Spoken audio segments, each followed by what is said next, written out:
The India-Sri Lanka relations have been affected by attacks and tension between fishermen on the two countries' shared borders. The issue has climaxed before the two countries decided to bring this up at a meeting at the highest Navy echelons in September 2021. The meeting addressed common challenges faced by both countries while enhancing mutual understanding among navies and the coast guards of the two countries. Sri Lankan fishermen reported that they tend not to go far into the sea to avoid conflict with their Indian counterparts. They lamented that Indian fishermen would cross the borders and encroach upon their fishing territories. They claimed that they lose their fishing equipment and nets due to the altercations on the borders. Some fishermen also lost their life. Sri Lankan fishermen have complained to the authorities and local representatives to bring an end to the crisis, yet, no solution was brought forward.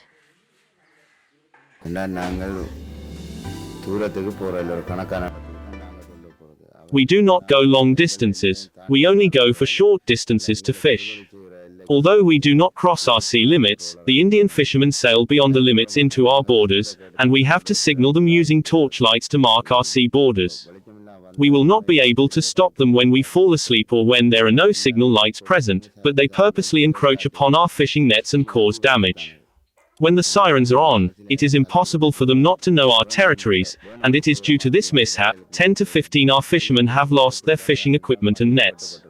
All this is caused by the Indian naval forces. We have complained to numerous bodies, including local MPs regarding the damages inflicted on us. We have not yet received any solution for this. We have been continuously affected by this in the last 2 years.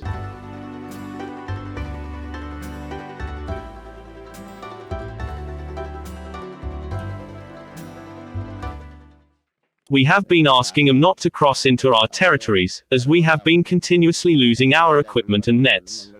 We have lost 2 lives as well. The government has to come up with a solution.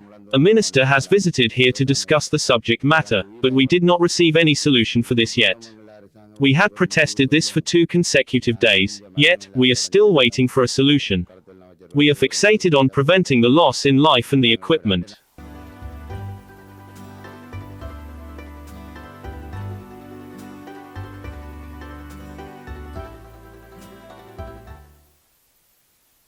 உங்களை கடத்துள்ள நாங்கள் பாதுகாப்பாக மீன் பிடிக்கிறதுக்கு அதே மாதிரி அவைகள் தங்கள கடை If we are to fish in our territory and if they stayed on their side of the borders, such issues would not arise.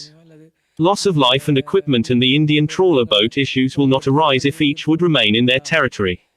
The government must make sure that both governments get together and sign an MOU and address this issue and make sure Indian boats do not cross into our territories. Since Sri Lanka is a sovereign country, its territories should not be crossed, and if the rules strictly abided by the rules, such issues would not arise.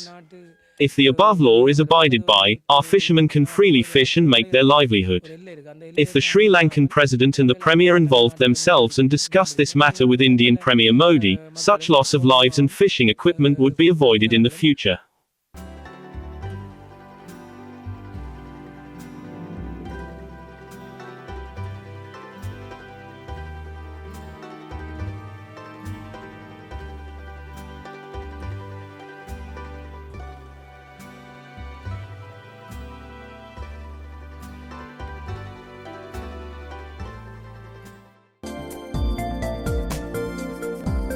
For more latest news, subscribe to FTTV.